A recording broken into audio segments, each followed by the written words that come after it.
What's going on, guys? Welcome to another edition of the NarikChase channel. I'm your boy NarikChase, and in this video we're going to be reviewing Batman to Stalk a Specter.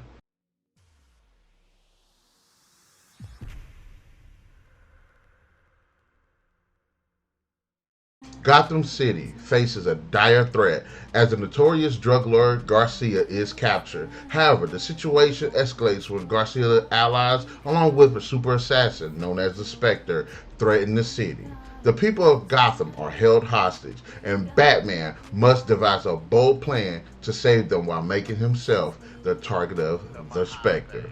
This was a surprisingly good read. There is so much that I'm going to dive into in terms of the quality of the storytelling. One of the better things about this story is how it goes into deep detail about certain aspects that you really haven't really thought about when it comes to some of the things of Batman lore. The deep dives into Batman, the deep dives into Gordon, the Spectre's past is revealed. Alfred's got a bit of a deep dive as well. It actually has this really cool sequence that details how the Batcave was built. It's just really informative in terms of lore and story, and I did not think that it took away from it. In fact, I thought it gave it a bit of spice.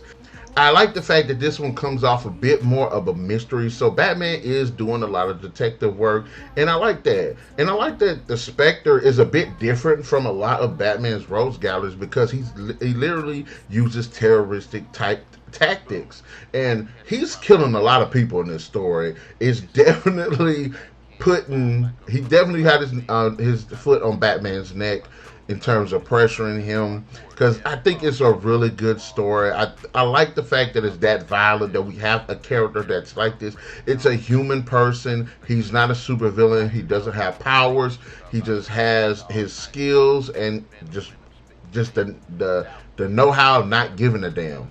I love that about this, and it was a different ball game for Batman to me in this story. The writing, I think, is actually really good. I like Simon Hawke, and I like what he does with the storytelling in terms of the narration. I like in terms of the characterization. I will say this, though. As much as I do like the story and I do like the characters, the Spectre is one of those characters.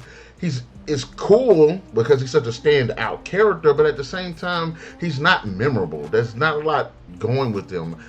To the point that I felt like this actually could have either been Deadshot or Deathstroke or the KG Beast or something like that. One of those type of characters. I can actually see any one of those other supervillains, somebody from his rogues gallery, actually taking that role.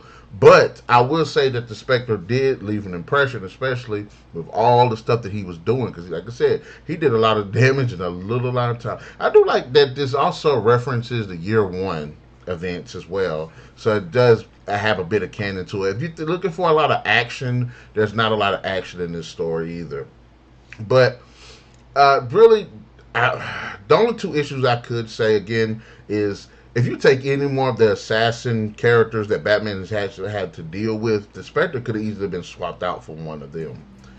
Also, there's a martial artist named Sato that's in the story, and I kind of feel like, again, he's one of those, like, I wish he could have been Lady Shiva, he could have been Katana, he could have been some other martial artist that Batman knows, and it would have still felt like the story. It wouldn't have, if you'd have changed him out for any other martial artist, in actuality, it was not going to change the story. So, the Spectre and Sato, for as much as they influence the story, I think any other character of similar capabilities could have easily taken that role.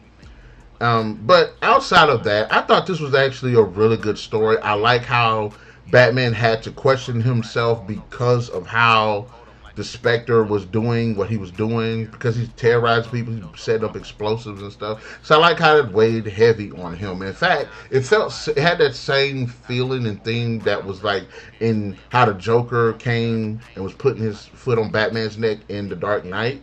So I did like that about the story. I thought it was a good, solid read. I did like the characters. I did like the informative moments regarding certain characters and certain events. But the Batcave probably was probably the most interesting thing in terms of that. But having said that, Batman to Stalker Specter definitely deserves 3 out of 5. I would like to just dive more into some more of these characters. And if the Spectre isn't a major villain or a villain that's actually been in the Batman canon, I would like to see him actually appear in the Batman canon, therefore legitimizing this book in some capacity. But having said that, guys, in the comment section below, let me know. Have you read this book? Have you not?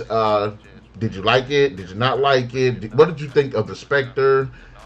And should he actually be like a mainline villain if he got that popular? Be sure to hit that like, share, subscribe, and that notification button to get the best of what we got going on this channel. And we'll definitely catch you guys later.